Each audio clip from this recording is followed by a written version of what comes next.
Hi guys, welcome back to our channel TNPSC kingdom. நான் உங்க Sangeetha.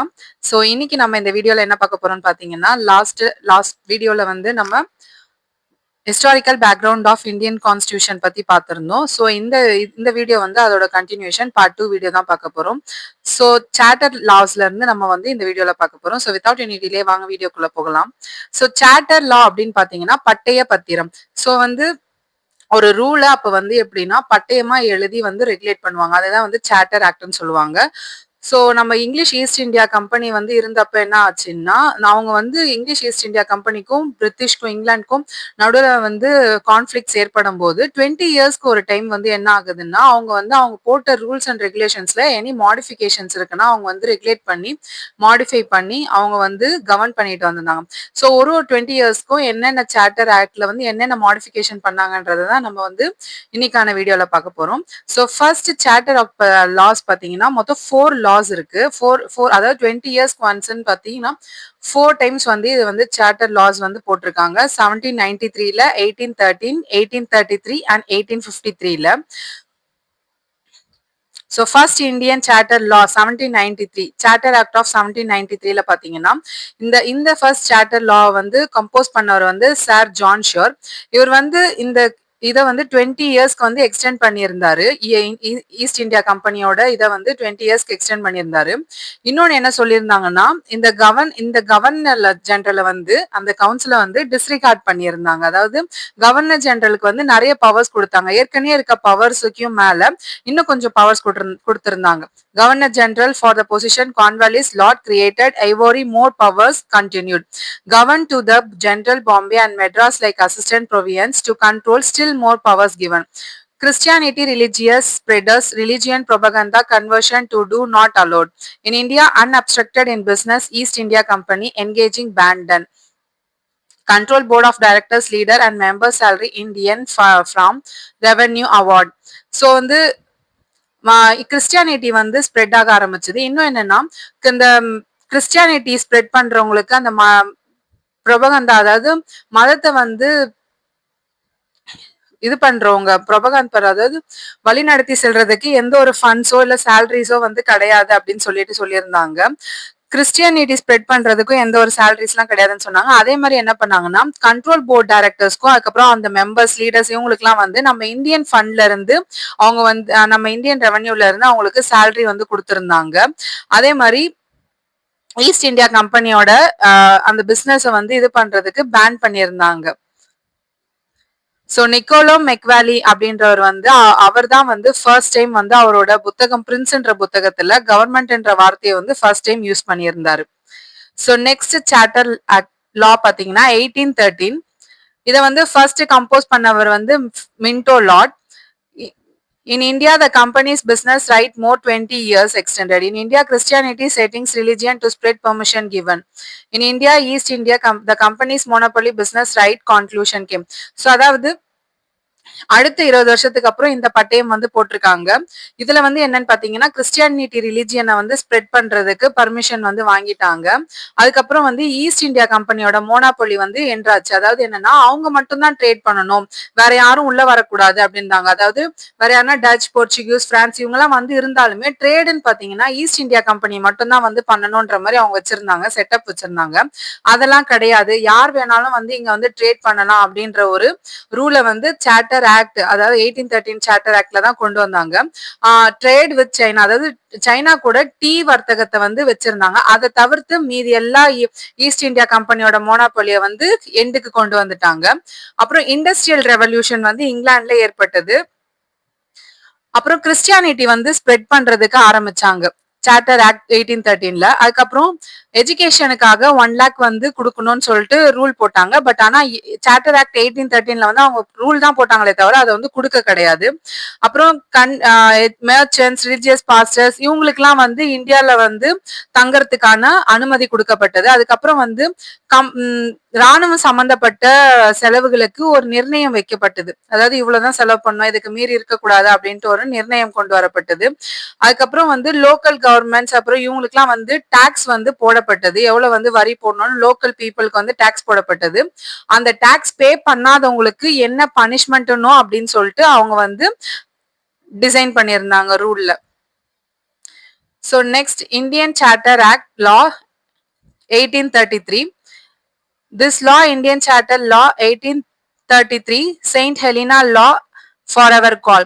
So இந்த லா வந்து செயின்ட் ஹெலினா லா அப்படின்னு சொல்லுவாங்க. ஏன்னா வந்து இந்த செயின்ட் ஹெலினான்ற ஐலாண்ட் வந்து ஈஸ்ட் இந்தியா கம்பெனிக்கு கீழே வந்து கண்ட்ரோல்ல வந்திருந்து, அதனால இதை வந்து செயின்ட் ஹெலினா லான்னு சொல்லுவாங்க.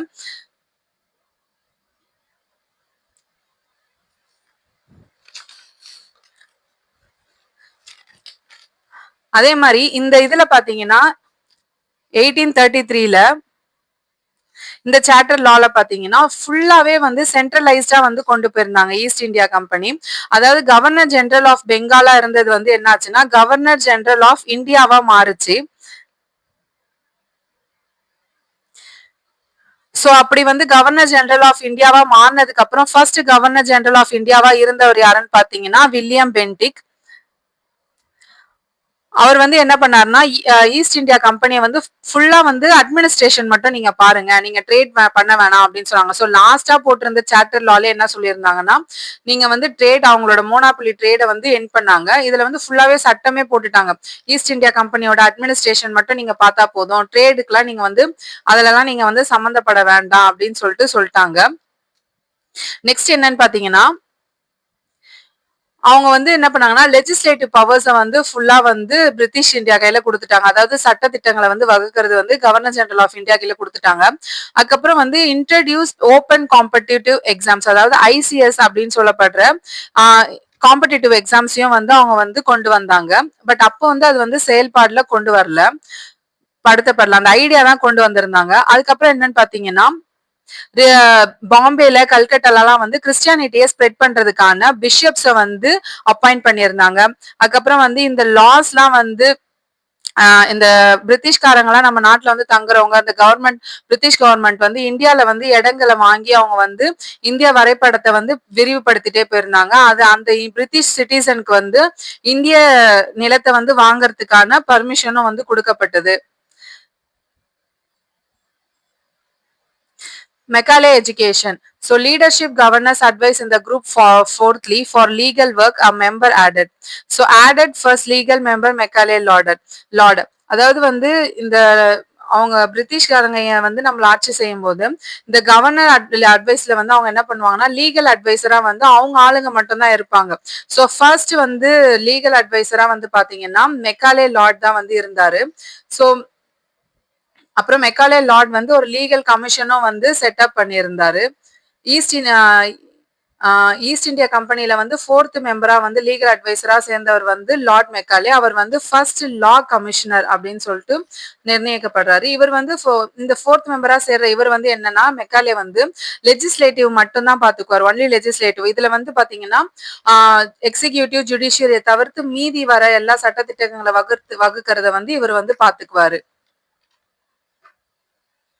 1835ல தான் வந்து இங்கிலீஷ் வந்து அபிஷியல் லாங்குவேஜா வந்து நிர்ணயிக்கப்படுது. அதுக்கு முன்னாடி பாத்தீங்கன்னா பெர்ஷியன் லாங்குவேஜ் தான் வந்து ஒரு ரூல் லாங்குவேஜா இருந்தது.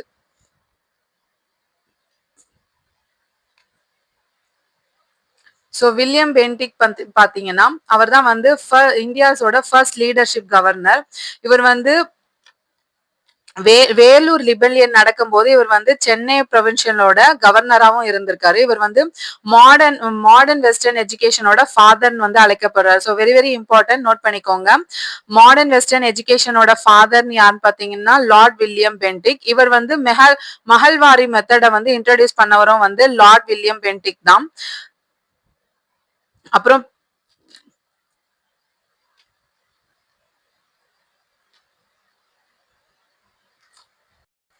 இவர் வந்து நிறைய கோர்ட்ஸ் எல்லாம் வந்து கொண்டு வந்திருந்தாரு. டிஸ்ட்ரிக்ட் வைஸ் கோர்ட்ஸும் ஜட்ஜஸ் இவங்களெல்லாம் வந்து அப்பாயிண்ட் பண்ணியிருந்தாரு. அபாலிஷன் ஆஃப் சதி. ஸோ வந்து ஹஸ்பண்ட் இறந்துட்டாங்கன்னா ஒய்ஃபும் வந்து கூட வந்து உடன்கட்டை ஏறுதல்ன்ற ஒரு பழக்கம் வந்து அப்பத்திய காலகட்டங்கள்ல இருந்தது. அதை வந்து ஒழிக்கிறதுக்கு வந்து லார்ட் வில்லியம் பென்டிக் வந்து ரொம்பவே வந்து உதவி பண்ணியிருந்தாரு. பாண்டிய நாட்டு மன்னரோட ஆட்சி காலத்துல பாத்தீங்கன்னா கோப்பெருந்தேவின்றவங்களும் வந்து உடன்கட்டை ஏறினாங்கன்னு சொல்லிட்டு புறநானூறு வந்து சொல்லுது. ஸோ லார்ட் வில்லியம் பென்டிக் வந்து இந்த உடன்கட்டை ஏறுதல வந்து அறவே ஒழிக்கிறதுல வந்து ரொம்பவே மும்முரமா வந்து செயல்பட்டு இருந்தாங்க. அதே மாதிரி ராஜா ராம் மோகன் ராயும் வந்து அவருக்கு வந்து ஹெல்ப் பண்ணியிருந்தாங்க வில்லியம் பென்டிக்கு இந்த அபாலிஷன் ஆஃப் சதி அந்த பாலிசி வந்து கொண்டு வரத்துக்கு. டிசம்பர் 4, 1829ல வந்து இந்த ஒரு சதி வந்து ஒரு அஃபென்ஸ் அப்படின்னு சொல்லிட்டு ரூல் கொண்டு வந்தது எப்பன்னு பாத்தீங்கன்னா டிசம்பர் 4, 1829ல. ஸோ 1887ல வந்து Rajasthan become the first state in India to enact an anti-conspiracy law. So 1988ல Indian parliament enacted the anti-conspiracy act. So 1987ல தான் வந்து ராஜஸ்தான் வந்து ஃபர்ஸ்ட் ஸ்டேட்டா வந்து நிர்ணயிக்கப்படுது to enact the anti-conspiracy law. அதே மாதிரி 1988ல இந்தியன் பார்லிமெண்ட் வந்து enact பண்றாங்க. Next, Indian Charter Law 1853. So Bengali governor responsibility non-first Indian leadership governor Dalhousie Lord. So இப்போ இந்த இதுல வந்து இதை கொண்டு வந்தது யாருன்னு பாத்தீங்கன்னா லார்ட் டல்ஹவுசி. இதுதான் வந்து இதுதான் வந்து சார்ட்டர் லா தான் வந்து லாஸ்ட் சார்ட்டர் லா. இதுல வந்து பாத்தீங்கன்னா செப்பரேட் பண்ணிடுறாங்க லெஜிஸ்லேட்டிவ் எக்ஸிகியூட்டிவ் அப்படின்னு சொல்லிட்டு ரெண்டுத்தையும் வந்து செப்பரேட் பண்றாங்க. லெஜிஸ்லேட்டிவ் சம்பந்தம்னு பாத்தீங்கன்னா இது ஃபுல்லா வந்து ஒரு சட்டத்திட்டங்களை வந்து மேக் பண்றாங்க டு மேக் அ லா. இதெல்லாம் வந்து லெஜிஸ்லேட்டிவ்ல அடங்குது. எக்ஸிகியூட்டிவ்ல பாத்தீங்கன்னா அட்மினிஸ்ட்ரேஷன் ஃபங்க்ஷன்ஸ் இதெல்லாம் வந்து வருது. அதே மாதிரி பாத்தீங்கன்னா Indian civil service exams ICS வந்து இந்தியன்ஸும் வந்து கலந்துக்கலாம் அப்படின்னு சொல்லிட்டு பர்மிஷன் வந்து கொடுக்குறாங்க இந்த சார்ட்டர் லால தான். So very very important. Indian civil service எக்ஸாம்ஸ்ல வந்து இந்தியன்ஸும் வந்து கலந்துக்கலாம் அப்படின்னு சொல்லிட்டு பர்மிஷன் வந்து வழங்கினது எந்த சார்ட்டர் லாலன்னு பாத்தீங்கன்னா 1853ல தான். அதுக்கப்புறம் வந்து 1857ல வந்து மெட்ராஸ், பாம்பே, கல்கட்டா இந்த மாகாணங்கள்லயும் வந்து யூனிவர்சிட்டிஸ் வந்து பிளேஸ் ஆகுது. அதே மாதிரி நார்த் ஈஸ்ட் சைட்ல இருக்க மாகாணங்கள்லயும் வந்து சப்பார்டினேட் கவர்னர் வந்து அப்பாயிண்ட் பண்ணப்படுறாங்க. இதை தாண்டி பாத்தீங்கன்னா சென்ட்ரல் லெஜிஸ்லேட்டிவ்ல வந்து பாத்தீங்கன்னா லோக்கல் பீப்புள் வந்து போடப்படுறாங்க. லோக்கல் பீப்புள்னாலும் அவங்க வந்து யூரோப்பியன்ஸ் தான். பட் ஸ்டில் முன்னாடி வந்து பிரிட்டிஷ் மட்டும் இருந்த இடத்துல வந்து இப்ப வந்து யூரோப்பியன்ஸும் வந்து அப்பாயிண்ட் பண்ணப்படுறாங்க. அந்த இந்தியன் லெஜிஸ்லேட்டிவ் கவுன்சில்ல பாத்தீங்கன்னா மொத்தம் 6 பேரு. அந்த 6 பேர்ல 4 பேர் வந்து லோக்கல் மெம்பர்ஸா வந்து இருந்தாங்க.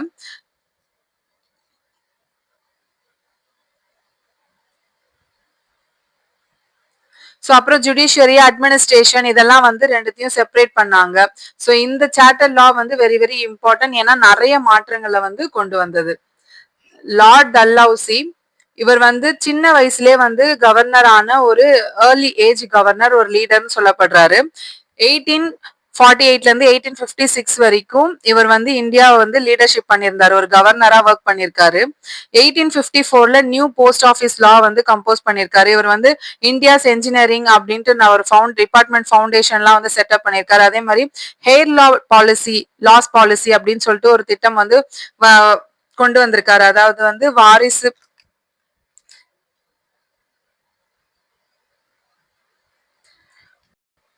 வாரிசில்லா கொள்கை அப்படின்றதும் கொண்டு வந்திருக்காரு. இவரோட ஸ்பெஷாலிட்டி பாத்தீங்கன்னா இவர் வந்து நிறைய வந்து டெலி லைன்ஸ் அதுக்கப்புறம் நிறைய வந்து நம்ம இந்தியால வந்து இன்ஃப்ராஸ்ட்ரக்சர்ஸ் வந்து கொண்டு வந்தாரு. அதுக்கப்புறம் நிறைய மெயில் டிபார்ட்மெண்ட்ஸ் அப்புறம் மாடர்ன் இந்தியா கிரியேட்டர் அப்புறம் மெயில் டிபார்ட்மெண்ட் ஃபாதர்ன்னு சொல்லிட்டு இவருக்கான நிறைய நம்ம வந்து நிறைய ஒரு சிறப்பு பெயர்களை வந்து இவரை வந்து அழைச்சிட்டு வரும். இவராலதான் வந்து இந்தியால நிறைய இன்ஃப்ராஸ்ட்ரக்சர்ல வந்து மாற்றங்கள் வரப்பட்டது. 1853ல வந்து மும்பை டு தானே நடுவுல வந்து இந்தியால வந்து ட்ரெயின் பாத் கிரியேட் பண்ணது வந்து இவர் தான். So Lord Dalhousie life history வந்து என்னவா எந்த புத்தகத்துல எழுதியிருக்காங்கன்னா W.W. ஹண்டர் அப்படின்றவர் வந்து புத்தகமா எழுதியிருக்காரு. ஸோ ரீமேரேஜ் லா 1856ல வந்து விதவைகளும் வந்து மறுமணம் பண்ணிக்கலாம்னு சொல்லிட்டு ஒரு 1856ல வந்து ரீமேரேஜ் லான்னு வந்து கொண்டு வந்திருக்காங்க. இதை வந்து கிரியேட் பண்றதுக்கு ஹெல்ப் பண்ணவர் வந்து லார்ட் லூனார் வித்யாசாகர்ன்றவர் ஹெல்ப் பண்ணிருக்காரு. ஸோ ஃபைனலா வந்து ஜூலை 31, 1856ல வந்து இந்த லா வந்து அக்கம்ப்ளிஷ் வந்து படப்படுது லீகலா. ஸோ மாடர்ன் இந்தியாஸ் ஸ்கல்ப்டர் வந்து Jawaharlal Nehru, modern India's dawn வந்து ராஜாராம் மோகன் ராய், விவேகானந்தா. ஸோ நோட் பண்ணிக்கோங்க. ஸோ இது வரைக்கும் என்னன்னு பாத்தீங்கன்னா ஃபுல்லா வந்து கம்பெனி கிட்ட வந்து நம்மளோட இது இருந்தது, அதிகாரம், நம்மள ஆட்சி செய்யறதுக்கான அதிகாரம் வந்து கம்பெனி கிட்ட இருந்தது. ஸோ இதுக்கப்புறம் அவங்க வந்து பாத்தீங்கன்னா அவங்களுக்குள்ள நம்மள வந்து சரியா ஆட்சி செய்யல, நிறைய கான்ஃபிளிக்ஸ் வந்தது பிரிட்டிஷ்க்கும் இங்கிலாந்துக்கும். ஸோ என்ன பண்ணிட்டாங்கன்னா நடுவில் வந்து பாத்தீங்கன்னா 1857 வரைக்கும் அவங்க வந்து சார்ட்டர் ஆக்ட்லாம் போட்டு முரண்பாடுகள் வந்தாலும் முன்ன பின்ன இருந்தாலும் அவங்களுக்குள்ள சில சட்டத்திட்டங்கள்லாம் வந்து கொண்டு வந்தாங்க. ஆனா 1857ல பாத்தீங்கன்னா சிப்பாய் கழகம் சொல்லிட்டு ஒண்ணு ஏற்பட்டது. இதுல என்ன பண்ணாங்கன்னா பிரிட்டிஷ்காரங்க ஓகே போதும், நீங்க வந்து இதுல ஆட்சி செஞ்சதெல்லாம் போதும், அதாவது அவங்க வந்து நம்மள ஆட்சி செய்யல, அவங்கதான் நடுவுல வந்து ஒரு இது தூணா இருந்தாங்க அவங்க பிரிட்டிஷ்க்கும் நமக்கும். இப்ப என்ன பண்ணாங்க, நீங்க கிளம்புங்க, டைரக்டா நாங்களே பாத்துக்கிறோம் அப்படின்னு சொல்லிட்டு ஈஸ்ட் இந்தியா கம்பெனியோட இதை வந்து க்ளோஸ் பண்ணிட்டு டைரக்டா வந்து பிரிட்டிஷ்காரங்களே வந்து நம்மள வந்து ஆட்சி செய்ய இறங்குனாங்க. சோ அவங்க வந்ததுக்கு அப்புறம் கொண்டு வந்த ஃபர்ஸ்ட் ஆக்ட் தான் பாத்தீங்கன்னா இந்தியன் கவர்மெண்ட் ஆக்ட் 1858. சோ அதுல என்ன சொல்றாங்கன்னு பாத்தீங்கன்னா, இப்ப இந்த Indian government of India act வரும்போது யார் வந்து ராணியா இருந்தாங்கன்னா விக்டோரியா ராணி, விக்டோரியான்றவங்க ராணியா இருந்தாங்க. ஃபர்ஸ்ட் வந்து லா வந்து இந்த 1600ல வந்து ஈஸ்ட் இந்தியா கம்பெனி உள்ள வரும்போது யார் ராணியா இருந்தாங்கன்னா குயின் எலிசபெத் இருந்தாங்க. So அவங்க வந்து first Indian War of Independence which took place in 1857 was called Government of Indian Act as a result of Supai Mutiny enacted in 1858. So இதனால என்ன பண்றாங்கன்னா இதுக்கு கவர்மெண்ட் ஆஃப் இந்தியா ஆக்ட் 1858 படி அவங்க வந்து இந்த கம்பெனி ரூல் எல்லாம் ஏற கட்டிட்டு ரூல் பை த க்ரோன், நாங்களே வந்து டைரக்டா வந்து ரூல் பண்ணிக்கிறோம் அப்படின்னு சொல்லிட்டு கொண்டு வந்தாங்க. சோ இந்த company board of directors, board of control இதெல்லாம் வந்து ஏற கட்டிட்டாங்க. ஃபுல்லா வந்து என்ன பண்ணிட்டாங்கன்னா அபாலிஷ் பண்ணிட்டாங்க. டபுள் கவர்மெண்ட் சிஸ்டம்லாம் அபாலிஷ் பண்ணிட்டாங்க. சோ டைரக்டா வந்து ரூல் பை த க்ரோன் அப்படின்னு சொல்லிட்டு அவங்களே நம்மள வந்து ஆட்சி பண்ண ஆரம்பிச்சாங்க. இப்ப அதுக்கு முன்னாடி இருந்தது வந்து கவர்னர் ஜெனரல் ஆஃப் இந்தியான்னு இருந்தாங்க இல்லையா. சோ அதுக்கு அவங்களுக்கு ஹெல்ப்பா வந்து வைஸ் ராய், அதாவது வந்து உதவியாளர், இளவரசருக்கு வந்து உதவியாளர் ஆல்மோஸ்ட் வந்து ஒரு போஸ்ட் மாதிரி கிரியேட் பண்ணிருந்தாங்க அவங்களுக்கு அசிஸ்டன்டா. So government of India act வந்ததுக்கு அப்புறம் கவர்னர் ஜெனரல் ஆஃப் இந்தியாவுக்கு வந்து அசிஸ்டன்டா வைஸ் ராய்ன்ற ஒரு போஸ்ட வந்து கிரியேட் பண்ணாங்க. அந்த போஸ்ட்ல ஃபர்ஸ்ட் வந்து அப்பாயிண்ட் ஆனவர் யாருன்னு பாத்தீங்கன்னா லார்ட் கேனிங். அவர் தான் வந்து அப்பாயிண்ட் ஆகுறாரு. அவர் வந்து டபுள் கவர்மெண்ட் சிஸ்டம் வந்து அபாலிஷ் பண்றாரு. அதுக்கப்புறம் ஈஸ்ட் இந்தியா கம்பெனி வந்து க்ளோஸ் பண்றாங்க. Council of director East India கம்பெனியும் க்ளோஸ் ஆயிடுச்சு. போர்ட் ஆஃப் கவுன்சில், அதுக்கப்புறம் பிரிட்டிஷ் பார்லிமெண்ட்டும் ரெண்டுமே க்ளோஸ் ஆயிடுச்சு. புதுசா ஒரு ஆஃபீஸ் செட்டப் வந்து கிரியேட் பண்றாங்க. அதாவது secretary of state of India, SOS, அதாவது வைஸ் ராய்க்கு கீழே அவங்களுக்கு உதவியா என்ன பண்றாங்கன்னா secretary of state of India அப்படின்னு சொல்லிட்டு ஒரு பொசிஷனை வந்து கிரியேட் பண்றாங்க. இவங்களுக்கு உதவியா வந்து பாத்தீங்கன்னா 15 மெம்பர்ஸ் வந்து கவுன்சில் ஆஃப் இந்தியால வந்து அசிஸ்ட் பண்றதுக்கு ஹெல்ப்புக்கு வச்சுக்குவாங்க. சோ இப்படி ஒரு நிர்வாக குழு அமைச்சு என்ன பண்ணாங்கன்னா ஒரு நம்மள வந்து ஆட்சி செஞ்சுட்டு போயிட்டு இருந்தாங்க. சோ நமக்கு வந்து இந்த கவர்மெண்ட் ஆஃப் இந்தியா வந்து வரும்போது பாத்தீங்கன்னா குயின் விக்டோரியா தான் இருந்தாங்க. அவங்க வந்து என்ன சொல்றாங்கன்னா லார்ட் கேனிங் தான் வந்து ஃபர்ஸ்ட் வந்து வைஸ் ராயா இருந்தாரு. அது வந்து அவரை வந்து வைஸ் ராயா அப்பாயிண்ட் பண்ணிட்டு 1858ல வந்து அலகாபாத் கோர்ட்ல வந்து ரீட் பண்றாங்க. சோ வந்து குயின் என்ன வந்து ரிப்போர்ட் பண்றாங்கன்னா Indian people's right charter magna carta அப்படின்னு சொல்லிட்டு ஒரு பத்திரத்தை வந்து வாசிக்கிறாங்க. So Viceroy appointment. East India, the company's India's leadership governor, now for England, Indian royal representative as invited.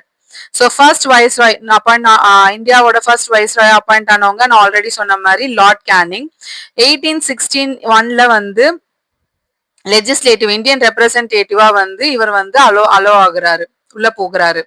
So for India government secretary of state for India இப்படின்ற ஒரு பொசிஷனை வந்து create பண்ணாங்க இல்லையா. அதுக்கு என்னத்துக்காகலாம் இதை வந்து கிரியேட் பண்ணாங்கன்னா ஃபாரின் அஃபேர்ஸ், அதுக்கப்புறம் கவர்மெண்ட் கூட அவங்களுக்கு வந்து கவர்மெண்ட்க்கும் லோக்கல் பீப்புளுக்கும் நடுவில் வந்து ஒரு பாலமா இருந்து ப்ராப்ளம்ஸ் எல்லாம் எடுத்து சொல்லி அவங்கள வந்து இது பண்றதுக்கு, அப்புறம் வெளிநாட்டு தூதராகவும் இருக்கிறதுக்காக தான் வந்து இப்படி ஒரு போஸ்ட்டை வந்து நிர்ணயம் பண்ணாங்க. இவங்களுக்கு அசிஸ்டண்டா வந்து ஒரு 15 மெம்பர்ஸ், நான் ஆல்ரெடி சொன்ன மாதிரி ஒரு 15 மெம்பர்ஸ் இந்தியன் கவுன்சில் அப்படின்ற ஒரு பேர்ல வந்து 15 மெம்பர்ஸ் இருப்பாங்க அந்த ஆர்கனைசேஷன்ல. இவங்க வந்து அந்த SOSக்கு வந்து ஹெல்ப் பண்ணுவாங்க. Next Indian council law 1861. So இதுதான் வந்து ஃபர்ஸ்ட் கவுன்சில். இது வந்து லார்ட் கேனிங் வந்து கம்போஸ் பண்றாரு. இதோட ஹைலைட்ஸ் என்னன்னு பாத்தீங்கன்னா, சென்ட்ரல், ஸ்டேட் லெஜிஸ்லேட்டிவ் அசம்பிளிஸ்லாம் வந்து நல்லா கரெக்ட்டா ஆர்கனைஸ் பண்ணி அதோட பவர் என்ன, அது எப்படிலாம் வந்து செயல்படணும்ன்றத வந்து கரெக்ட்டா டிஃபைன் பண்றாங்க. First formally for Indians legislative at work contribute opportunity awarded. So first time வந்து இந்தியன்ஸ் வந்து இந்த லெஜிஸ்லேட்டிவ், அதாவது இந்தியன்ஸ் வந்து இந்த மாதிரி சட்டங்களை வந்து இயக்கிறதுக்குள்ளலாம் வந்து போக மாட்டாங்க. ஸோ ஃபர்ஸ்ட் டைம் வந்து இந்தியன்ஸ் வந்து ஒரு லெஜிஸ்லேட்டிவ்க்குள்ள போறாங்கன்னா அது வந்து இந்த ஆக்ட் மூலியமா தான். Central Legislative Assembly, Central Legislature. So Indian council act 1861 வந்து கம்போஸ் பண்ணவருன்னு பாத்தீங்கன்னா சார்ல்ஸ் வுட். இவர் வந்து இந்த கவுன்சில் ஆக்ட்ல வந்து பாத்தீங்கன்னா நான் அபிஷியல் இந்தியன் மெம்பர்ஸும் வந்து உள்ள போறதுக்கு, லெஜிஸ்லேட்டிவ் கவுன்சில வந்து உள்ள போறதுக்கு வந்து வாய்ப்புகளை வந்து உருவாக்குச்சு. ஸோ லா மேக்கிங் ப்ராசஸ்ல, அதாவது யார் யாருன்னா ராஜா ஆஃப் பனாரஸ், மகாராஜா ஆஃப் பட்டியாலா, அப்புறம் சார் தினகர் ராவ், இவங்க எல்லாம் வந்து லா மேக்கிங் ப்ராசஸ்ல வந்து உள்ள போனாங்க. அதே மாதிரி முன்னாடி வீடியோல பாத்தீங்கன்னா பெங்காலுக்கு அடியில வந்து பாம்பே, மெட்ராஸ் ரெண்டு பிரசிடென்சியும் வந்து சபார்டினேட்டா இருந்தாங்க. ஸோ அவங்களுக்கான வந்து லெஜிஸ்லேட்டிவ் பவர்ஸை வந்து ரீஸ்டோர் பண்றதுக்கு வந்து இந்த இந்தியன் கவுன்சில் ஆக்ட் 1861 வந்து ரொம்பவே ஹெல்ப்ஃபுல்லா இருந்தது. ஸோ பாம்பே அண்ட் மெட்ராஸ் பிரசிடென்சியோட லெஜிஸ்லேட்டிவ் பவர்ஸ் வந்து ரீஸ்டோர் ஆனது எந்த கவுன்சில் ஆக்ட்னு பாத்தீங்கன்னா இந்தியன் கவுன்சில் ஆக்ட் 1861 படி. ஸோ இதுல வந்து பாத்தீங்கன்னா 6 மெம்பர்ஸ், அதாவது வைஸ்ராய் வந்து அந்த எக்ஸிகியூட்டிவ் கவுன்சில்ல வந்து 6 மெம்பர்ஸ்ல இருந்து 12 மெம்பர்ஸ் வரைக்கும் அப்பாயிண்ட் பண்றாரு. அதே மாதிரி நியூ லெஜிஸ்லேட்டிவ் கவுன்சில வந்து உருவாக்குறாங்க. அதாவது பெங்கால் 1862, அப்புறம் நார்த் வெஸ்ட் பார்டர்ல வந்து 1886ல, அப்புறம் பஞ்சாப்ல வந்து 1897ல, இந்த மாதிரி நிறைய வந்து நியூ லெஜிஸ்லேட்டிவ் கவுன்சில் வந்து உருவாகுது. அப்புறம் வந்து பாத்தீங்கன்னா வைஸ்ராய் வந்து என்ன பண்ணலாம் அப்படின்னு பாத்தீங்கன்னா ஒரு அவசர காலத்துல வந்து ஒரு சட்டத்திட்டங்களை வகுக்கிறதுக்கு வந்து அவங்களுக்கு வந்து பவர் வந்து வருது.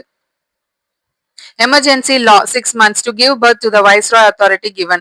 ஸோ வந்து வைஸ்ராய் வந்து ஒரு அவசர கால திட்டத்துல வந்து ஒரு 6 மாதத்துக்கு ஒரு இது டியூரேஷன்ல வந்து பாத்தீங்கன்னா அவர் வந்து ஒரு லா மேக் பண்றதுக்கு இது இருக்கு, அத்தாரிட்டி இருக்கு. அதே மாதிரி ஃபர்ஸ்ட் டைம் வந்து பட்ஜெட்ன்ற ஒரு விஷயம் வந்து எப்ப வந்து உருவாகுதுன்னு பாத்தீங்கன்னா 1861ல வந்து பட்ஜெட்ன்ற ஒரு விஷயம் வந்து இன்ட்ரடியூஸ் பண்றாங்க.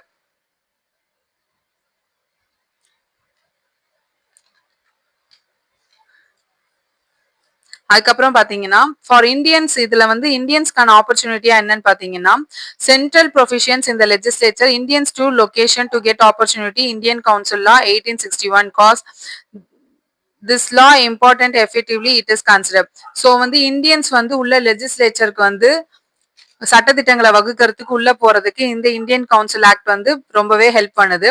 அதே மாதிரி இந்தியன் ஹைகோர்ட் லா படி 1861ல வந்து பெங்காலி, மெட்ராஸ், அப்புறம் பாம்பேல எல்லாம் வந்து ஹைகோர்ட்ஸ் வந்து செட்டப் பண்றாங்க. எவ்ரி ஹைகோர்ட்ல வந்து பாத்தீங்கன்னா 15 ஜட்ஜஸ் வந்து இன்க்ரீஸ் அப்பாயிண்ட் பண்றாங்க. So Indian civil and crime laws எல்லாம் வந்து கம்போஸ் பண்றாங்க, லாஸ் எல்லாம் கம்பவுண்ட் பண்றாங்க. எந்த தவறுக்கு எந்த தண்டனைகள் அப்படின்னு சொல்லிட்டு தண்டனைகள் எல்லாம் வந்து சிவில்லயும் சரி கிரைம்ஸ்லயும் வந்து வந்து கம்போஸ் பண்றாங்க, நிர்ணயிக்கப்படுறாங்க. ஸோ வந்து அட்வொகேட் ஜெனரல் பொசிஷன், கவர்மெண்ட்டுக்கு வந்து அட்வொகேட் ஜெனரல் பொசிஷனை வந்து கிரியேட் பண்றாங்க. கவர்மெண்ட்டுக்குமே வந்து ஒரு ஆலோசகர் அப்படின்ற ஒரு பொசிஷனை வந்து கிரியேட் பண்ணி அதுக்கு ஒரு போஸ்டிங் கிரியேட் பண்ணி அதுக்கு ஒரு பர்சனை வந்து அப்பாயிண்ட் பண்றாங்க. நெக்ஸ்ட் வந்து போர்ட்ஃபோலியோ சிஸ்டம் 1859ல வந்து கொண்டு வராங்க. இது வந்து கிரியேட் பண்ணது வந்து யாருன்னு பாத்தீங்கன்னா லார்ட் கேனிங் தான். இது என்னன்னு பாத்தீங்கன்னா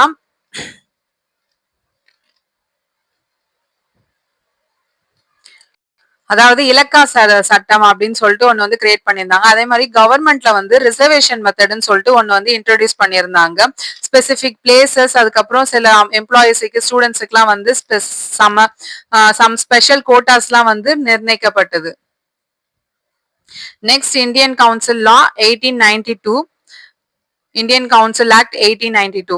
ஸோ இதுல வந்து என்ன ஆகுதுன்னா 1885ல வந்து இந்தியன் நேஷனல் காங்கிரஸ் வந்து ஒரு டிமாண்ட் வைக்கிறாங்க இல்லையா. ஸோ அதுக்கான ஃபர்ஸ்ட் சக்சஸ் வந்து இந்த இந்தியன் கவுன்சில் லால தான் வந்து கிடைச்சது. ஸோ லெஜிஸ்லேட்டிவ் கவுன்சில் வந்து முன்னாடி 12 மெம்பர்ஸா இருந்தாங்க, அதுல இருந்து 12ல இருந்து 16 வந்து அதிகரிச்சது வந்து இந்த இந்தியன் கவுன்சில் ஆக்ட் 1892ல தான். ஸோ சென்ட்ரல் லெஜிஸ்லேட்டிவ் அசம்பிளி இதுல வந்து பாத்தீங்கன்னா இன் சென்ட்ரல் இந்த legislative members number at least 10 also maximum 16 also raise business independent members increase. So வந்து 10 இருந்தது என்ன ஆகுதுன்னா 16 10 to 16 members வந்து இருக்கணும்னு சொல்லிட்டு லெஜிஸ்லேட்டிவ் கவுன்சில்ல வந்து அந்த மெம்பர்ஸ் வந்து அதிகப்படுத்துறாங்க. அப்புறம் வந்து ப்ரொஃபஷனல் லெஜிஸ்லேட்டிவ் அசம்பிளி. ஸோ வந்து மாகாணங்கள்ல வந்து சட்ட திட்டங்களை வந்து வகுக்கிறதுக்குமே வந்து மெம்பர்ஸை வந்து அதிகப்படுத்துறாங்க. 20 மெம்பர்ஸா வந்து அதிகப்படுத்துறாங்க. அவங்களுக்கான பட்ஜெட்ஸ் பப்ளிக் பீப்புளுக்கான வெல்ஃபேர் அப்படின்னு சொல்லிட்டு கேள்விகளை எழுப்புறதுக்கான தருணங்கள் இப்படி நிறைய வந்து நல் திட்டங்களை வந்து இந்த இந்தியன் கவுன்சில் ஆக்ட் 1892ல வந்து கொண்டு வராங்க. Indirect election method. சோ வந்து இது வெரி வெரி இம்பார்ட்டன்ட், நோட் பண்ணிக்கோங்க. இவ்ளோ இதுல கவுன்சில் ஆக்ட்ல பாத்தீங்கன்னா இதான் வந்து கொஞ்சம் டிஃப்ரெண்ட். என்னன்னா இன்டைரக்ட் எலெக்ஷன் மெத்தட் வந்து எந்த கவுன்சில் ஆக்ட்ல கொண்டு வரப்பட்டதுன்னு பாத்தீங்கன்னா இந்தியன் கவுன்சில் ஆக்ட் 1892ல தான் இந்தியன் இன்டைரக்ட் எலெக்ஷன் சிஸ்டம் வந்து கொண்டு வரப்பட்டது. ஸோ இந்த இன்டைரக்ட் எலெக்ஷன் மெத்தட்ல வந்து வைஸ் ராய் ப்ரொஃபஷனல் லெஜிஸ்லேட்டிவ் மெம்பர்ஸ்லாம் வந்து எலெக்ட் ஆவாங்க. ஈவன் வந்து கவர்னர்ஸ் கூட வந்து அப்பாயிண்ட் ஆகுறாங்க. ஸோ இது என்னன்னா யூனிவர்சிட்டிஸ் அப்புறம் அப்பாயின்மெண்ட் ட்ரேடர்ஸ் லேண்ட் லார்ட்ஸ் இத மாதிரி நிறைய ஆர்கனைசேஷன்லாம் வந்து இவங்கெல்லாம் வந்து ஆன் பிஹாஃபா வந்து ஒரு பர்சனை வந்து கன்க்ளூட் பண்ணி வந்து அப்பாயிண்ட் பண்ணுவாங்க. ஸோ இந்த டேர்ம் இது வெரி இம்பார்ட்டன்ட், நோட் பண்ணிக்கோங்க. பாலிடிக்ஸ்ன்ற டேர்மை வந்து ஃபர்ஸ்ட் யூஸ் பண்ணது வந்து அரிஸ்டாட்டில். பொலிட்டிக்கல் சயின்ஸ்ன்ற டேர்மை வந்து ஃபர்ஸ்ட் காயின் பண்ணது ஜீன் போர்டின். So next Indian council law 1909. இதை வந்து ஃபர்ஸ்ட் வந்து கொண்டு வந்தது வந்து மின்டோ மார்லி.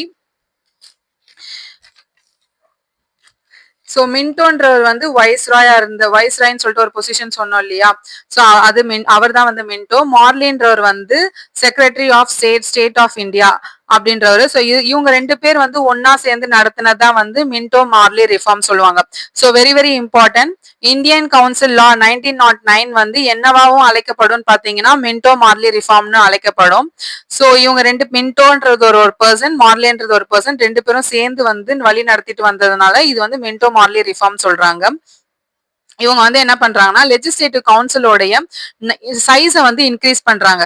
ஸோ லாஸ்டா சொன்ன கவுன்சில் ஆக்ட்ல பாத்தீங்கன்னா 16 மெம்பர்ஸ் வந்து இருந்தாங்க இல்லையா. இப்போ வந்து 16ல இருந்து என்ன ஆகுதுன்னா 16 to 60 வந்து அந்த கவுண்டை வந்து இன்க்ரீஸ் பண்றாங்க. ஸோ எலெக்ஷன், அதாவது பை எலெக்ஷன் மூலியமா டைரக்ட் எலெக்ஷன் மூலியமா 27, நான் எலெக்ஷன் மூலியமா வந்து 63. ஸோ டோட்டலா வந்து நியர்லி 60 மெம்பர்ஸை வந்து அவங்க வந்து உள்ள கொண்டு வரதுக்கு பாக்குறாங்க. இதுல வந்து பாத்தீங்கன்னா இந்த பிரிட்டிஷ்காரங்க வந்து அதாவது இங்கிலாந்துக்காரங்க வந்து நம்மள வந்து டிவைட் பாலிசியில வந்து கொண்டு வரதுக்கு பாக்குறாங்க. ஆக்சுவலா இவங்க வந்து ஏன் டிவைட் பாலிசியை வந்து கொண்டு வந்தாங்கன்னா அதை வச்சு நம்மள ஆட்சி செய்யணும்னு நினைச்சாங்கன்னா இப்போ வந்து 1947ல நமக்கு இண்டிபெண்டன்ஸ் கிடைக்கும் போது இந்தியாவும் பாகிஸ்தானும் வந்து செப்பரேட்டா வந்து ஆனதுக்கு காரணமே வந்து இவங்க தான். சிப்பாய் மொட்டினி அதாவது சிப்பாய் கழகம் வந்து நடக்கும் போது ஹிந்துஸும் முஸ்லிம்ஸும் சேர்ந்துதான் வந்து அவங்கள வந்து எதிர்த்தாங்க. ஸோ இவங்க ரெண்டு பேரோட ஒற்றுமை வந்து அவங்களுக்கு வந்து நமக்கு வந்து ரொம்ப பிரச்சனையா இருக்கேன்னு சொல்லிட்டு என்ன பண்ணாங்கன்னா இன்டைரக்ட் எலெக்ஷன், அதே மாதிரி முஸ்லிம்ஸ்க்கு வந்து செப்பரேட் எலக்டோரல் இதெல்லாம் வந்து அவங்களே வந்து கொடுத்து முஸ்லிம்ஸ் தனியா ஹிந்துஸ் தனியா பிரிச்சு ஸோ முஸ்லிம்ஸ்க்கான இதுவா வந்து பாகிஸ்தான் அப்புறம் இப்படின்னு சொல்லிட்டு பாகிஸ்தானையும் இந்தியாவையும் வந்து பிரிச்சு விட்டாங்க. ஸோ டிவைட் பாலிசியை வந்து யூஸ் பண்ணி அவங்க வந்து என்ன பண்ணிட்டாங்கன்னா இந்தியாவையும் பாகிஸ்தானையும் பிரிச்சு விட்டாங்க. So in the law வந்து this law moderate leader Gopala Krishna to Gokhale found successfully considered. So இந்த லால பாத்தீங்கன்னா இந்த இந்தியன் கவுன்சில் ஆக்ட்ல பாத்தீங்கன்னா சில மிதவாதிகள் வந்து மிதவாதிகள் அப்படின்னு சொல்ல சம்பந்தப்பட்ட லீடர்ஸ் கோபால கிருஷ்ணாலாம் என்ன பண்ணுவாங்கன்னா இதுல ஈடுபட்டு அதுக்கான சக்சஸ்ஃபுல்லையும் வந்து வாங்கிட்டாங்க. அவங்க வந்து இந்த இன்க்ரீஸ் ரேட்டை வந்து லெஜிஸ்லேட்டிவ் கவுன்சில வந்து மெம்பர்ஸை வந்து இன்க்ரீஸ் பண்றதுக்கு பாடுபட்டு அதுல வந்து அவங்க வந்து சக்சஸ்ஃபுல்லா அச்சீவும் பண்ணிட்டாங்க. சோ இதுல வந்து என்னன்னு பாத்தீங்கன்னா இந்தியன்ஸ் வந்து அசோசியேட் ஆகுறாங்க. எதுலன்னு பாத்தீங்கன்னா எக்ஸிகியூட்டிவ் கவுன்சில். சோ எக்ஸிகியூட்டிவ் கவுன்சில்ல வந்து இந்தியன்ஸ் வந்து விடவே இல்லை. So first time Indian council act 1909ல தான் வந்து இந்தியன்ஸ் வந்து அந்த எக்ஸிகியூட்டிவ் கவுன்சிலுக்கு வந்து உள்ள போறாங்க. சோ ஆல்ரெடி 6 இருந்ததுல இப்ப +1 அப்படின்னு சொல்லிட்டு 1+6 சொல்லிட்டு 7 மெம்பர்ஸா மாறுறாங்க. 1909ல வந்து எக்ஸிகியூட்டிவ் கவுன்சில் மெம்பர்ஸ்ல. சோ அந்த 1% இந்தியன் மெம்பர் வந்து உள்ள போன ஃபர்ஸ்ட் பர்சன் யாருன்னு பாத்தீங்கன்னா சத்யேந்திர பிரசாத் சிங்கா அப்படின்றவர் வந்து உள்ள போறாரு. சோ அவர் வந்து என்னவா லா மெம்பரா வந்து உள்ள போறாரு. லா மெம்பரா வந்து உள்ள போறாரு. சோ வந்து ஹிந்துஸ்க்கு முஸ்லிம்ஸ்க்கான செப்பரேட் எலெக்ஷனும் வந்து செப்பரேட் எலக்ட்ரோட் ஃபார் முஸ்லிம்ஸ் அப்படின்னு சொல்லிட்டு ஒன்னு வந்து கேக்குறாங்க. So very very very important. இதுக்கு ஆல்ரெடி வந்து டிஎன்பிஎஸ்சி கொஸ்டின்ல வந்து கேட்டிருக்காங்க. செப்பரேட் எலக்ட்ரோட் ஃபார் முஸ்லிம்ஸ், அதாவது முஸ்லிம்ஸ்க்கான டைரக்ட் எலெக்ஷன்ஸ் வந்து ஃபர்ஸ்ட் டைம் வந்து எந்த கவுன்சில் ஆக்ட்ல வந்து கொண்டு வரப்பட்டதுன்னு பாத்தீங்கன்னா 1909 அப்படின்ற ஒரு ஆக்ட்ல தான் வந்து மின்டோ மார்லி ரிஃபார்ம். இது ரெண்டு ஆப்ஷன்ஸ்லயும் வரலாம். இந்தியன் கவுன்சில் ஆக்ட் 1909னாலும் கரெக்ட், மின்டோ மார்லி ரிஃபார்ம்னாலும் கரெக்ட், ரெண்டுத்துல எதுனாலும் ஓகே. இதுலதான் வந்து செப்பரேட் எலக்ட்ரேட் ஃபார் முஸ்லிம்ஸ் வந்து கொண்டு வராங்க. நெக்ஸ்ட் வந்து என்ன கொண்டு வராங்கன்னா கம்யூனல் ரெப்ரசன்டேஷன் வந்து கொண்டு வராங்க. அதாவது வந்து கேஸ்ட் வைஸ், ரிலிஜியன் வைஸ் அவங்கவுங்களுக்கான செப்பரேட் கோட்டாஸ் வந்து கொண்டு வராங்க. இதுக்கு வந்து ஃபாதர் ஆஃப் கம்யூனல் எலெக்ஷன் வந்து யார் சொல்லுவாங்கன்னா லார்ட் மின்டோ தான் வந்து ஃபாதர் ஆஃப் கம்யூனல் எலக்ட்ரேட்.